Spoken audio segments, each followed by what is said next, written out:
All right, we are joined by Mr. Shane Lowry. We're here in beautiful, beautiful Dubai. We got to start with the big news of the weekend. Manchester is red.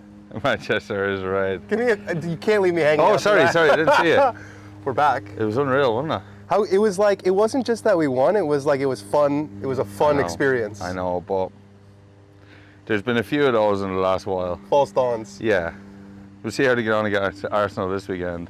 If they win that, it's amazing when United win a game. You're reminded how big the club is, because I feel like social media this week has been like, I've seen every angle. I've seen commentary in every different language. To be fair, they're not far off been really good this year. Yeah. I mean, the XG is super high. They have like all the highest shots in the league and stuff. But no, I mean, obviously we're here ahead of the Hero Dubai Desert Classic. I was joking when I said the big news of the weekend, because you're coming off a tough one. Yes.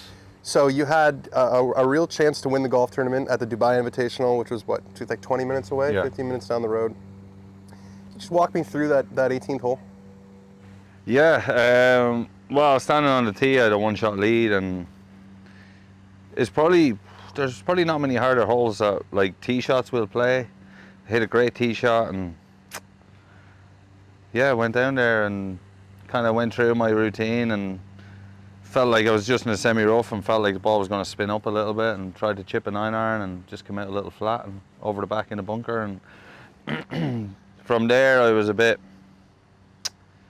I didn't hit a good bunker shot, but looking back on it, the bunker shot was actually really, really difficult. Like I actually watched highlights from it. I saw Rory shot, and Rory looked like he clipped it pretty good, and it still went like 12, 15 feet past, not far off going in the water too. So I shouldn't be too hard on myself. I think, I should have won the tournament, or I definitely should have got into a playoff. Nacho finished on 10. Definitely should have been in a playoff, but tough one to take. It was a tough one to take Sunday evening, but kind of live and learn and move on, and yeah.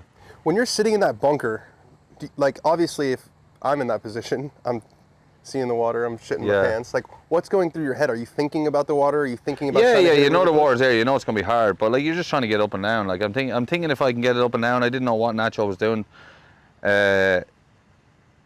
Like I know it's a very hard hole, so I thought if I get up and down, I could win the tournament. And I just got it a little bit heavy, and it just kind of had too much release on it. And yeah, it was.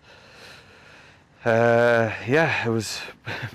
Tough one. It was hard because I haven't won for a couple of years, and when you put yourself in that position, it's hard. It's hard to win out here, even though like I said, like great tournament last week. I really enjoyed it. Like it's not the biggest tournament in the world. It's not the biggest tournament I'm going to play. Like you play in these big tournaments, and I think people think, you care a different amount, but you're not the kind of guy. Like a win is a win. A win's a win. Like, and at the end of my career, the number beside your name will be how many times you've won, and but there's been plenty of times over my career where I've, not won tournaments I should have, maybe, finished second and third, but you have no choice but to move on, and that's the great thing about golf as well. You move on.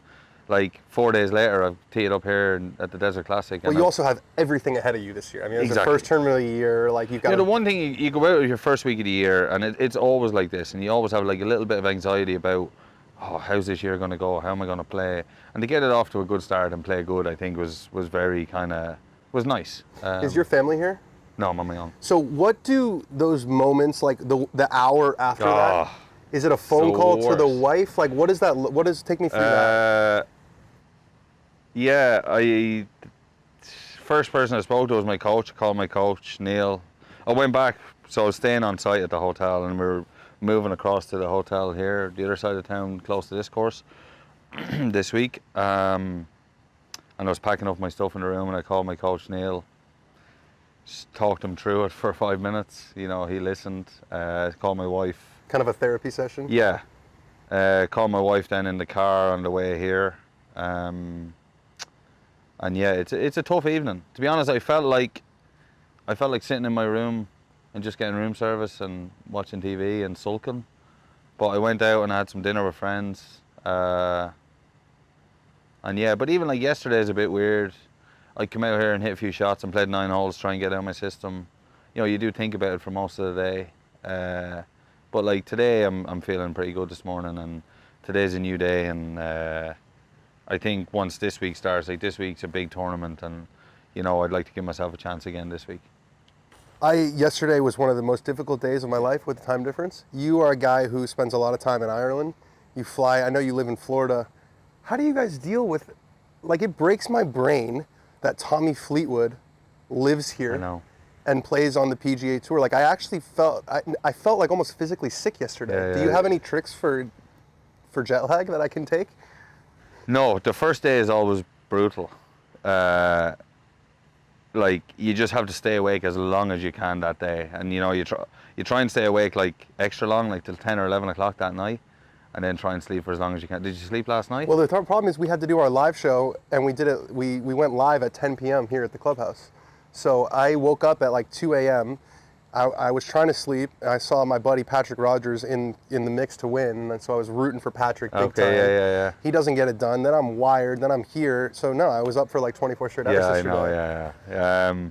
No, it is hard, and I always say that to Tommy. I don't know how he does it, because I come to Dubai like once or twice a year, and when I do come, I always find the jet lag quite difficult. Like, it's a long way away. It's a long flight, long trip, long time difference, but I find when you're busy and you've got something to do, so I find like next week I'll go home, and yes, I'll have some practice and some stuff to do, but I find that harder nearly than coming to a tournament, because when you come to a tournament, you have no choice but to go out and practice, go out and do your thing. Whereas when you go home, it's like, you find yourself like it's really hard. So we're in Dubai. You've been coming here. How many times have you played? You probably a lot. I haven't played here for 3 years though, but yeah, I've been coming here since 2010. It's kind of a wild place. Yeah, and like even in 2010, like quite a bit of this might have been here in 2010. It's mad. Every time you come back here, there's like new skyscrapers. I know, like new buildings. It's only like, I mean, the city itself, start building, it's only like 50 years old or something. Yeah. It's like it's wild, and it's an interesting place. I love it. Like, the hotels are great, the weather's great, the golf's good, and it's a popular like vacation destination from Ireland and UK, isn't it? Here. Like, people come here a lot for holiday.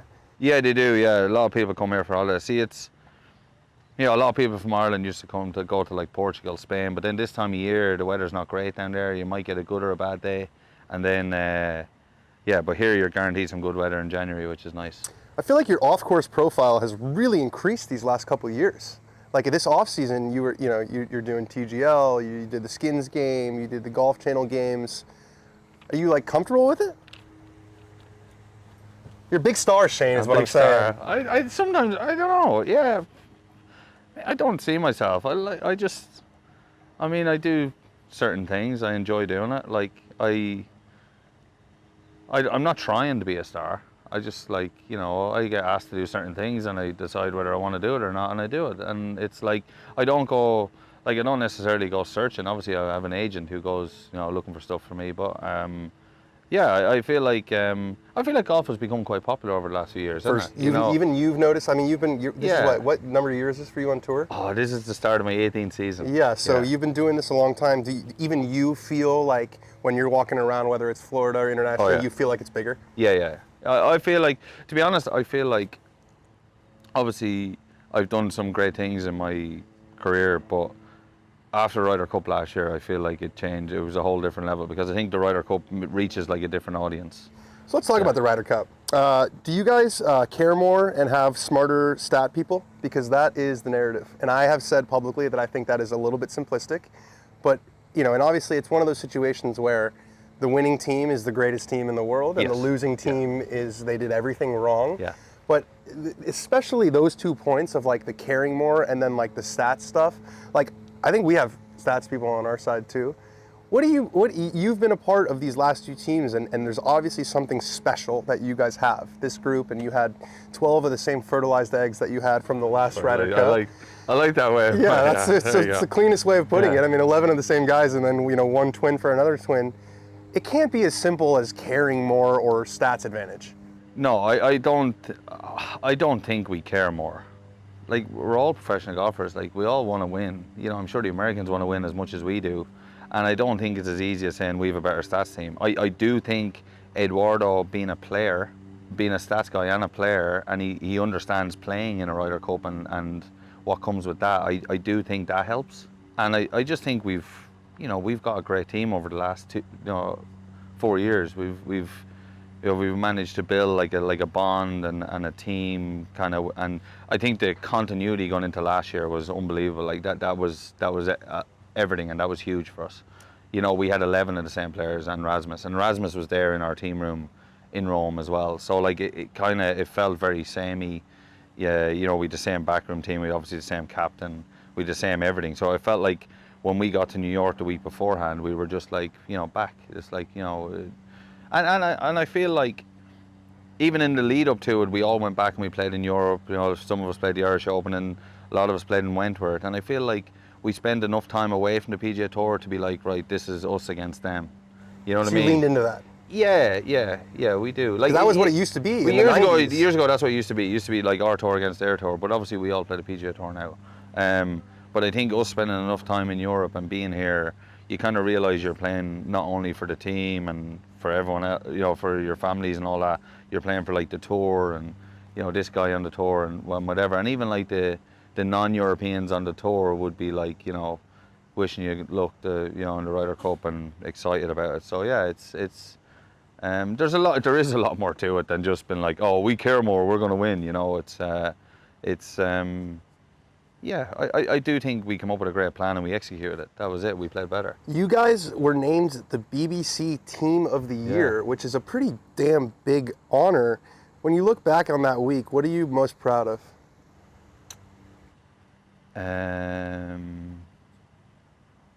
I think we talked, like, the first 2 days were incredible, weren't they? Like, no, they were fucking horrible. Yeah, they were. Honestly, the first 2 days were like, I'll never forget that Saturday afternoon as long as I live. You know, out on the course, we're so far ahead, and me and Rory going down the last few holes, you know, winning our match. It's honestly, I'll never forget it. Like, I'd be sitting at home in 30 years, hopefully, with my grandkids going, like, telling them about that.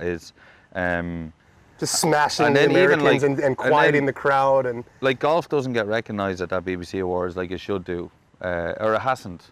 And the fact Rory won the individual and we won the Team of the Year, I think is pretty cool. And you know, especially because, you know, some of the teams in the UK did, you know, obviously the ladies rugby team won the World Cup and the ladies soccer team won the European Championship. So like to beat them too, it was pretty cool. And but what I'm most proud of, I think, is what we talked about beforehand. We executed at the start. Like, we talked about getting off the fast start, getting ahead. It was going to be hard for them to come back at us when we get ahead, and, you know, obviously they did come back at us on Sunday, but we managed to just pip it. Were you as surprised as I was that Russell Henley left that putt short? I wouldn't say surprised. I was happy. It's got to be hard to feel your hands in that moment. I talk about this. People talk about the 2 putts he missed on 17 and 18. I keep telling everyone about the 4 putts he holed on the 4 previous holes. You know, no one will remember those. 13, 14, 15, 16. He holed 4 great putts to go 2 up on me. Or not 2 up, whatever. Yeah, he holed one to stay 1 up on 16 from 20 feet. Yeah, so, I mean, obviously I was, in the moment, I was delighted to have the opportunity to do what I did, and thankfully I did it. Just a quick PGA Tour live question. You knew it was coming. I texted you, I said, you know, what are your thoughts on this? And you basically said, I stopped paying attention to these things. Yeah. That seems to be the easiest way to go. Honestly, because I thought about it, and I said this last week, I did some media last week, and like, I was on the pack a few years ago, right? When this all started, they asked me to come on the pack. I went on and I thought, oh, I'm gonna make a difference and I'm gonna have a say, you know. But by the end of it, I was just so fed up with everything that was going on, so fed up with like worrying about other people's business, you know, that I was just like, you know what, about a couple of years ago, I was like, I'm just gonna take care of myself. And like, I know Brooks pretty well, I know his caddy really well. You see him at home? I see him all the time, yeah. Saw him last week. Tried to get out of him what was happening last week, he wouldn't tell me. But I kind of figured out that what was going to happen, and I think it's great for him.